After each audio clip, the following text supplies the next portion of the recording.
We're going to talk about the fires here in Los Angeles. I've had several people reach out asking if we're okay, and we are totally fine. Almost feel guilty about how unaffected we've been to date. Where we live, the air is clean. We have a couple of fires near us, so I'm going to show you a couple maps so you get a perspective of where we are in relation to the fires. We have two small fires, one that's burning to the east of us. I think it's, at this point, 60% contained. And then we have a fire slightly to the southwest of us, the Hearst fire. It may be 35% contained or 20%, I'm not really sure, but not as devastating as the Palisades fire. To show you a broader perspective, I'll show you a map of LA, where we are in relation to the big fire in Palisades, and also the Altadena-Pasadena fire. Those two fires are the large ones, the most devastating, and our hearts go out to those people. I'm trying to determine which organizations to provide some donations to provide assistance, both for people and for animals. I think that's important. There are a lot of both wild animals and pets that have been displaced because of this, and so we want to do something to help out there. I also want to talk about kind of the really shitty political and cultural buffoonery. People are already speculating on, and trying to find blame. Most of us are unqualified entirely to have an opinion about it, unless you really go in and study that. Everybody wants a villain. They're just looking for the simple answer without any nuance. I'm reminded of a quote by Sherlock Holmes. "It is a capital mistake to theorize before one has data. Insensibly, one begins to twist facts to suit theories instead of theories to suit facts." If you don't have access to true information, if you're not hearing what the experts have to say, you probably don't know what you think you know. We are safe. The wind could change direction and we might get some ash and bad air quality, but right now it's been abnormally clear. We took a walk last night. It was beautiful out and slight breeze, so we've been spared the worst of it. So that's where things are as far as the fire is concerned. But thank you anybody who messaged me and for your concern. So I'm going to talk about the time that I lost virtually everything I owned. By the way, I'm not bringing this up to in any way compare it. I think fire is far more damaging. Also, we were a very isolated flood incident in Arizona caused by a monsoon. It wasn't the broad swath of damage caused by a brush fire. And I also think fire is more terrifying than a flood. I lived in Arizona at the time. This occurred 3 days after my first wife had moved out and we had separated, leading to a divorce.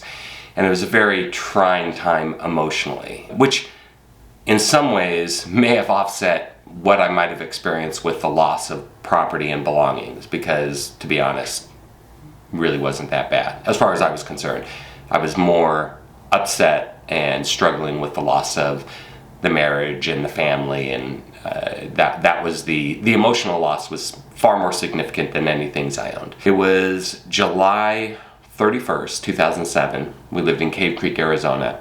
And if you're unfamiliar with monsoons, a monsoon weather pattern is where hot and moist air comes up from like the Gulf of Mexico, the Sea of Cortez, and pushes across places like New Mexico and Arizona. What you experience is just these huge clouds that form over the course of the day as that moist air, it's too hot in the city, so it pushes up into the mountains. You get these monstrous clouds. And then as the evening falls, as the temperature changes, as the temperature gets cooler, relatively cooler, still Phoenix, still hot as hell, but what happens is those clouds suddenly push back and come down across the city, usually from the east to the west. That's where you get those big dust storms called haboobs. What a great name. And these crazy weather patterns. We lived in a house that backed up to a wash. We had a paved road in front of us. It was all dirt roads behind us, and a wash went behind our house. And when we had big monsoon storms, we'd go out there and look at this wash just fill up with 5 feet of water, 6 feet of water, and just rushing, like, kind of dangerous. But it was remarkable. And on this one day, July 31st, 2007, I was bringing some belongings out to my newly separated wife. My son and I were together, and we loaded some things in the car, started heading out there, and we saw a storm coming in. We knew there was going to be a big monsoon storm. But this one, man, it seemed different. Like the clouds, what I commented, we were driving down a road called Carefree Highway, and the storm was behind us. We were traveling west, so from the east behind us, and it looked like utter blackness coming towards us. And I said, Chris, it looks like we're being chased by hell. Like it was just wild. And we got to his mom's house. We dropped off the belongings and the storm hit. So we stayed there for a little bit, a couple hours. Monsoon storms are often really severe and pretty short. And it might rain for 15 minutes, it might rain for an hour, but then it will abate or it'll become a mist or whatever. And it's actually really enjoyable when it's been steaming hot. You'll go outside and just feel the rain pouring on you. It feels great.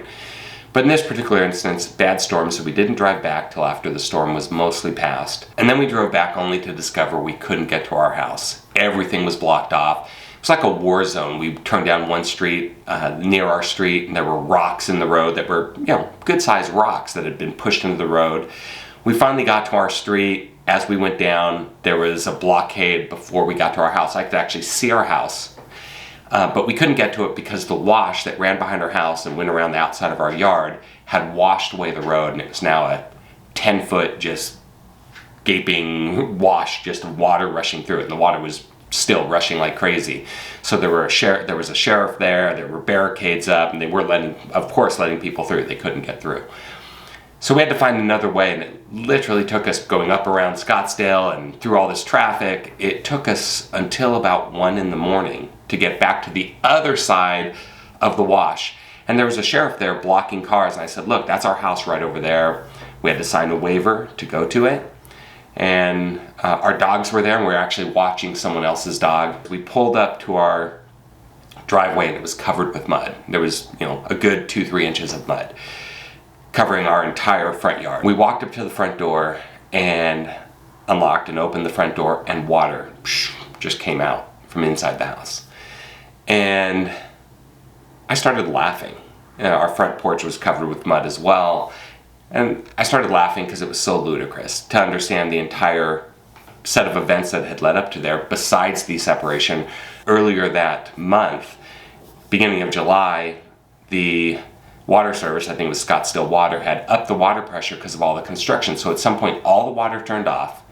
Then when the water came back on, our TP valve, or valve on our hot water heater, blew because there was too much water pressure, and it flooded the inside of our bedroom a little bit. We had to lift the carpets and put fans in and do all that stuff. So this at the start of the month, and we had to have a new water pressure regulator installed.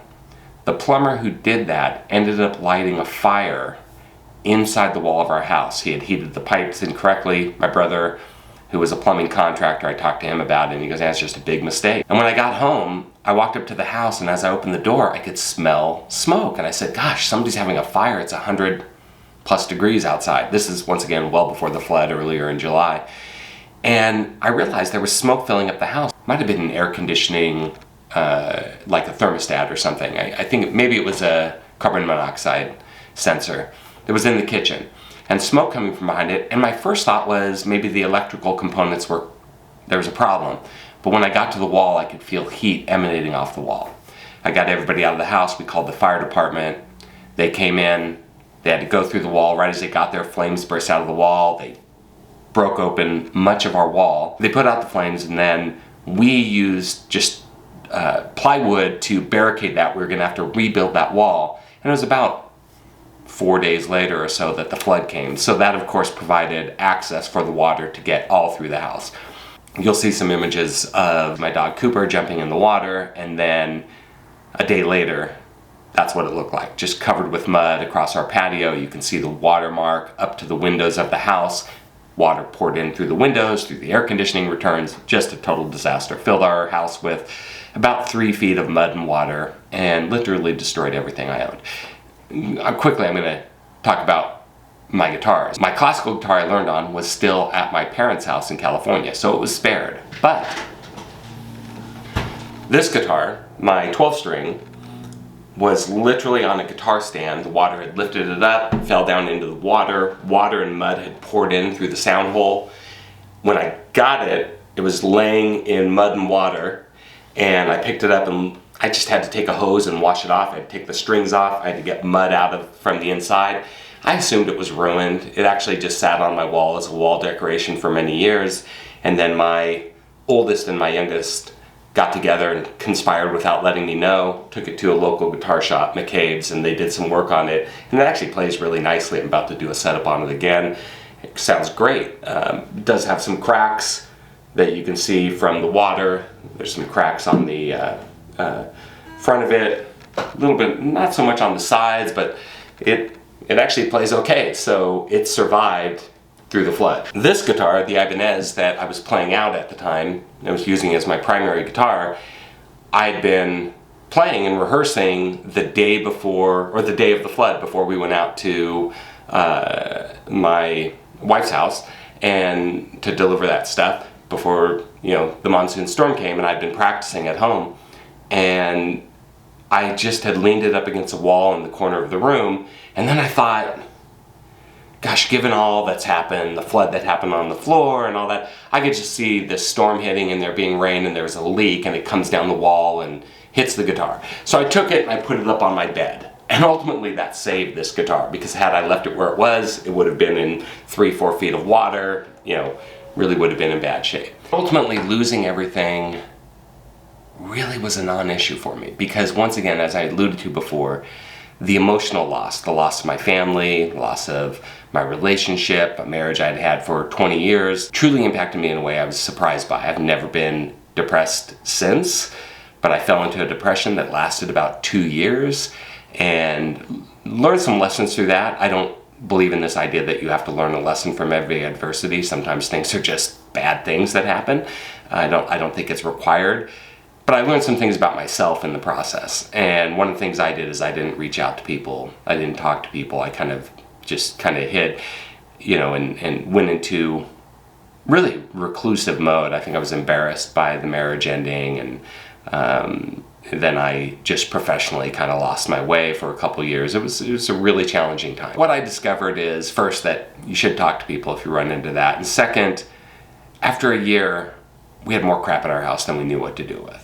So replacing things really is not as challenging, even things that have some emotional value. What it did do for me, and maybe this is good, bad, defense mechanism, I don't know, is that I just don't tie a lot of sentimental value to anything. I do a little bit to my guitar. Deb and I had a conversation last night about what we would take if we only had a few minutes to get out and had to get our things out of the house. And I said, well, first my computers, because if I had just my computers, if I had nothing else, I could be making money tomorrow. I could start to rebuild life. We should probably have a plan and put things where they're easy to get and really know what each other wants in case the other person's not there. And the other thing is I would take my guitars. I'd start with my Gibson. This is a difficult decision because there are guitars here that do have sentimental value. I'd probably go to my classical. That was the guitar I learned to play guitar on. It was built the year before I was born.